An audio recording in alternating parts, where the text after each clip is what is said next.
জীৱন কি হৈ গ'ল চকুৰ সন্মুখতে বানত উটি গ'ল ঘৰ উটি গ'ল পশুধন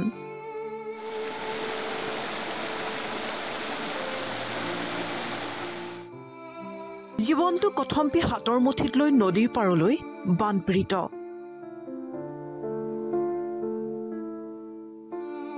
দুদিন ধৰি মথৰিতে বাস শ শ বানপীড়িতৰ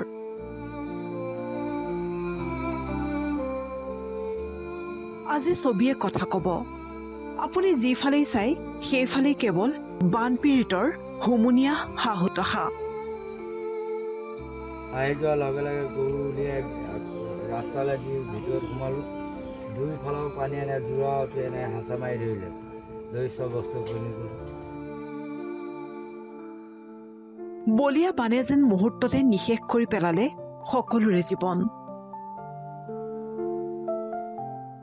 চাওক কিদৰে টিপালেৰে কথম্পি বেৰা দি এইসকল বানপীড়িতই অতি কাতৰভাৱে জীৱন যাপন কৰিছে নাই খাবলৈ খাদ্য নাই বিশুদ্ধ পানী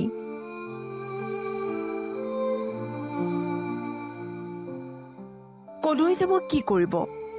তম্বু সদৃশ সৰু ঘৰটিতেই এইদৰে অস্থায়ীভাৱে এইসকল লোক বাস কৰিছে যি দৃশ্য দেখিলে আপোনাৰ দুচকু সেমেকি উঠিব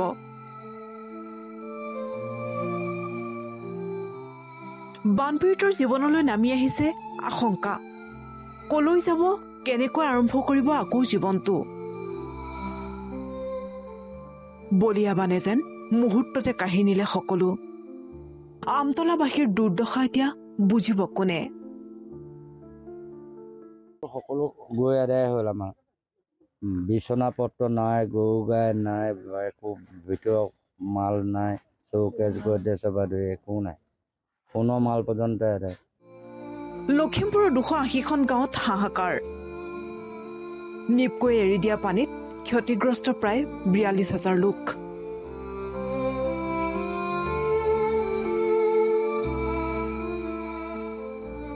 বানৰ কবলত ১৫,৯৯০টা পশুধন ইফালে লখিমপুৰ জলসম্পদ বিভাগক ক্ষুৰধাৰ সমালোচনা বানপীড়িতৰ মুখ্যমন্ত্ৰী মন্ত্ৰী পীযুষ হাজৰিকা আৰু বিধায়ক মানৱ ডেকাক বিভ্ৰান্ত কৰাৰ চেষ্টা লখিমপুৰ জলসম্পদ বিভাগৰ এই গুৰুতৰ অভিযোগ ভুক্তভোগীৰ ইয়াৰ যিটো জলসম্পদ বিভাগ ইএনডি ডিপাৰ্টমেণ্ট এই ইএনডি ডিপাৰ্টমেণ্টটোৰ কাৰণে আচলতে এই গোটেই ঘটনাবিলাক হৈছে তেওঁলোকে এটা মিছগাইড এটা সময়তটো কৰিলেই এই যিখিনি ৰাইজ আছে ইয়াত এই ৰাইজখিনিকতো বুদ্ধু বনালে বিভ্ৰান্ত কৰিলে কৰাৰ পিছত সৰ্বশেষত বুদ্ধু বনাই আছে এতিয়া পীযুষ হাজৰিকা মহোদয়ক হিমন্ত বিশ্ব শৰ্মা ডাঙৰীয়াক মুখ্যমন্ত্ৰী আৰু মানৱ ডেকা মহোদয়ক বিভ্ৰান্ত কৰি আছে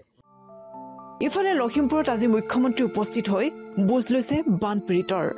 মুখ্যমন্ত্ৰীক স্বচক্ষে প্ৰত্যক্ষ কৰি কান্দোনত ভাঙি পৰিছে এইসকল দুৰ্ভগীয়া লোক